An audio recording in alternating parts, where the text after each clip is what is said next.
Chapter 9. Escaping Thief. Nancy studied the note on the bureau intently. Was it true that someone had found the message in the hollow oak, which told of a treasure? The young detective took a long breath. Maybe it's only a joke, she said to herself. Perhaps one of the girls or even one of the boys left this note to play a trick on me.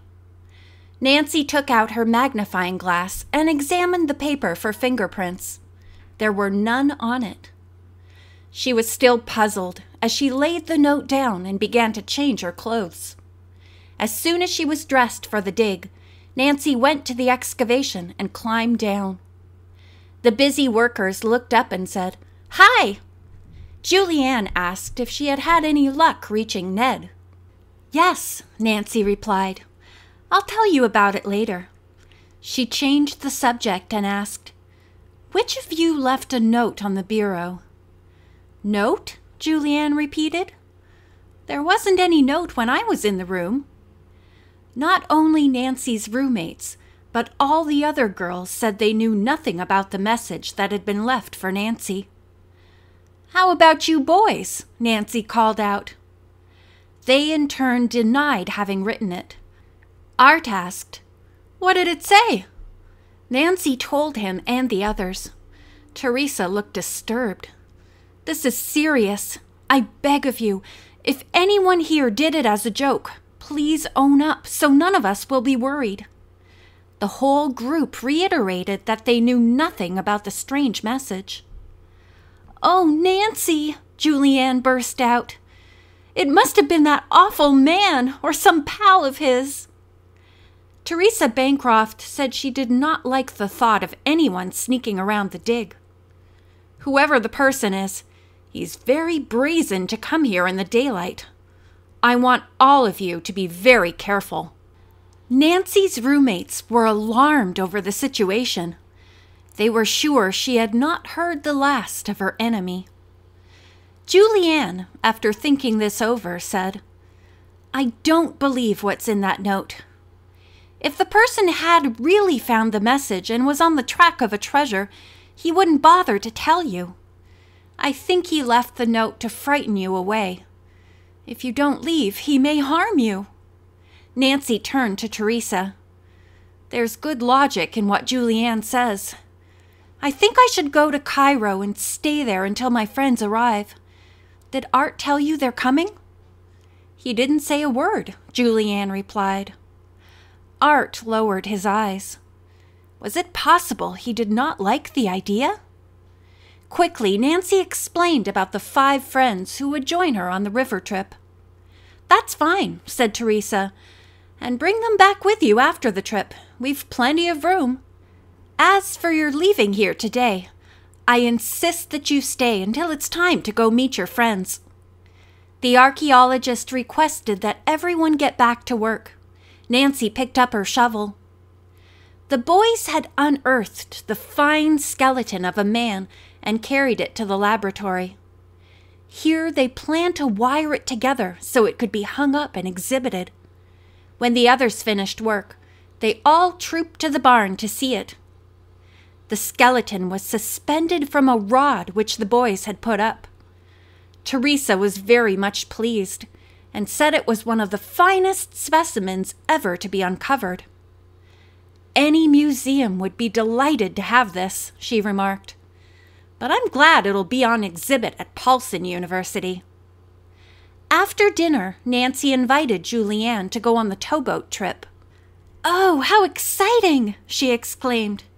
"Suppose I ask Teresa right away." She hurried off. On the way to find the leader, Julianne met Art, who was about to make the same request. Both promised Teresa they would work doubly hard as soon as they returned to the dig. "All right, go ahead," Teresa said. "Neither of you has been in this area before, and it'll be a nice side trip for you." As usual, the evening was gay with singing, and for the time being, everyone forgot about Nancy's mysterious note. Finally, all the boys went home except Bob Snell, who remained on guard. The girls fell asleep quickly, But at once, Nancy began having worrisome dreams. She could see pirates attacking towboats and barges. She spotted sneaking figures in the moonlight, and finally, when someone tried to grab Père Francois's treasure from her, she woke up. "Oh," she said softly, "what a nightmare." Everything around her was peaceful, but Nancy could not get back to sleep. Finally, she arose, pulled on slacks and a shirt, and went outdoors. She did not see Bob Snell and wondered where he was.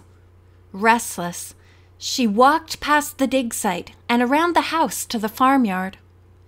The night was dark with few stars, but her eyes soon became accustomed to this. She could make out the shape of the old barn. Beyond it lay the wide empty field and the woods. Far in the distance, a dog barked and another answered. Nancy wondered where Bob was. Perhaps behind the barn lab?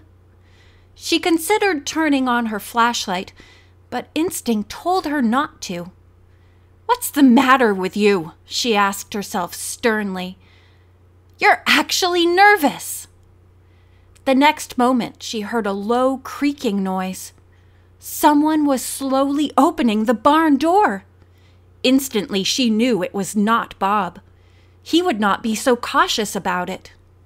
Before Nancy could investigate, a strange ghost-like shape appeared from the ramshackle building.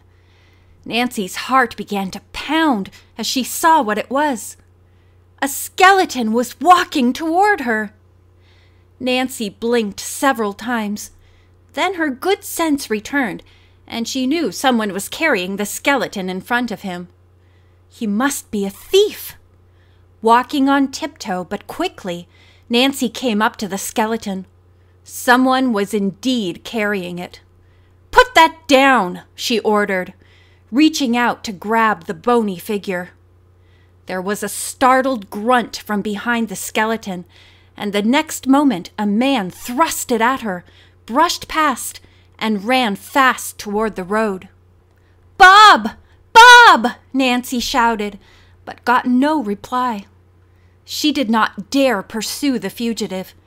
It was too dangerous, and besides, she had retrieved the valuable fossil and must hold on to it. "I'd better put this back in the lab." As she was about to walk to the barn, 2 flashlights appeared from the farmhouse. Julianne was holding one, Teresa the other. Seeing the skeleton, Julianne gave a loud squeal. Then, spotting Nancy, she exclaimed, "What on earth?" Quickly, Nancy explained, and Teresa said, "I'm glad you didn't run after the man. Where's Bob?" "I don't know," Nancy answered. "I called him, but he didn't answer." Julianne asked worriedly, "Do you think that thief might have knocked him out?" "Oh, I hope not," Teresa said. "We'll put the skeleton back in the lab and then hunt for Bob." He was not in the big workroom nor anywhere else in the barn. The 3 searchers walked around the exterior of the farmhouse, but did not find him. "He may have become ill and gone to the boys' house," said Teresa. "We'd better go over and inquire." She and Julianne hastened to their bedroom and slipped into some clothes. Then the 3 headed across the field to the boys' quarters. Nancy knocked on the door, and moments later Art answered, pulling on his robe. Seeing the girls, he was alarmed. "What's the matter?" Nancy told him what had happened. "I'll check and see if Bob's here," said Art. In a few moments he came back to the door. "Not here," he reported grimly. "We'd better search." "Yes," Teresa said anxiously. "He may have met with foul play."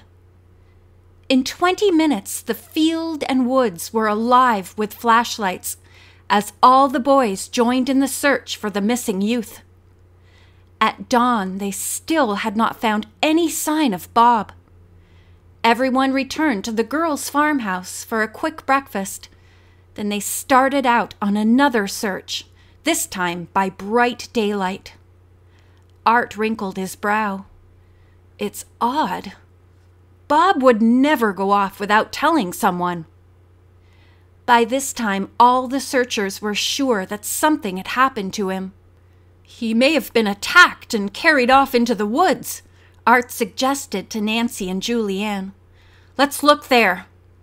The girls followed him onto an overgrown path among the trees. The three became silent as they looked intently for clues. A few minutes later, Art cried out, "Here's something!"